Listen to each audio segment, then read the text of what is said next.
Hello friend, કેમ છો બધા? મજામાં જશો. સ્વાગત છે તમારું મારી દેશી વિલાગમાં. તો બધા મિત્રો મજામાં ને? તો મિત્રો આપણે બિલકાથી નીકળીને આવી ગયા છીએ જુનાગઢમાં એન્ટ્રી લઈ લીધી છે આપણે. હવે જુનાગઢ આવીને આપણે જવાનું છે હવે ગિરનાર પર્વત ચડવા. તો ચાલો મિત્રો અમારી સાથે બન્યા રહો અને અમે તમને બતાવીએ કે જુનાગઢનો ગિરનાર પર્વત કેવો છે. અત્યારે ફૂલ વરસાદી વાતાવરણ છે. તો મિત્રો હવે જોઈએ છે કે ગિરનાર પર્વત કેવી રીતે ચડવી. અને તો ચાલો અમારી સાથે બન્યા રહો.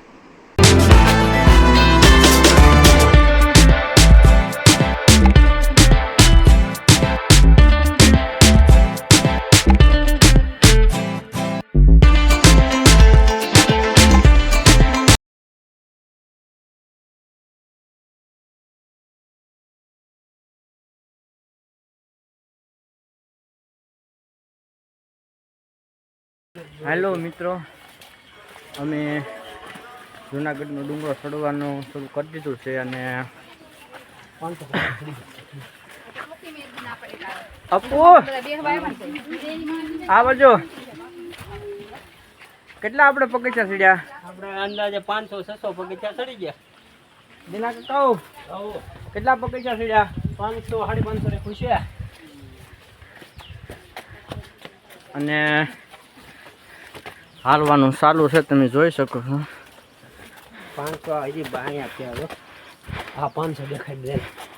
એ હજી પાછું ખોટું હોય એવું કઈ નહીં. જો અહીંયા લખેલું આવ્યું છે 500.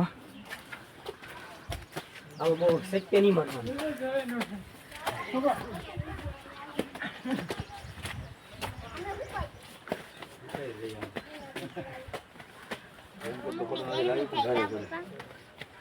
તો ફાઇનલી મિત્રો આપણે ગિરનાર પર્વત ચડી રહ્યા હતા ત્યાં રસ્તામાં અમને બજરંગી મળી ગયા. તો બજરંગીના અમે બધાએ દર્શન કર્યા છે. તમે લોકો પણ બજરંગીના દર્શન કરી શકો છો.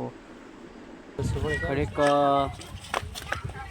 હનુમાનજી મહારાજ ઘડીક બેઠા છે, થાકી ગયા એટલે બરોબર છે અને મજા આવે છે. દિનેશ કાકા, અપુભાઈ,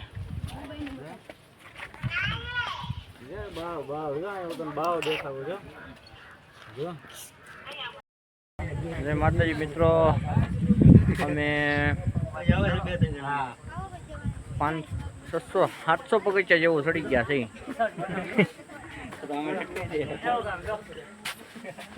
અમારા થોડાક ભાઈબંધો ભેગા થયા છે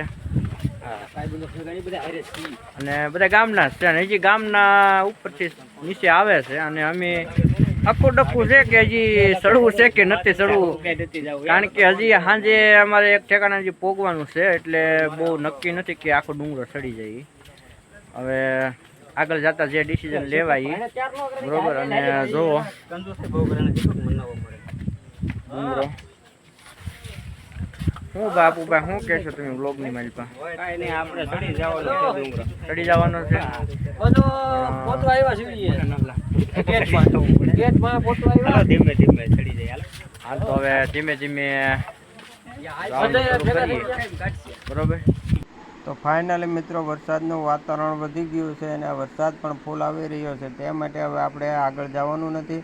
તો ચાલો મિત્રો હવે અહીંથી આપણે નીચે ઉતરી જવાનું છે. તો બન્યા રહેજો અમારી સાથે. આવા નવા વિડીયો જોવા માટે અમારી ચેનલને સબસ્ક્રાઈબ કરજો અને બન્યા રહો અમારી સાથે. અને ફરી મળીએ આપણે પાછા નવા વ્લોગમાં. જય માતાજી, જય શ્રી કૃષ્ણ.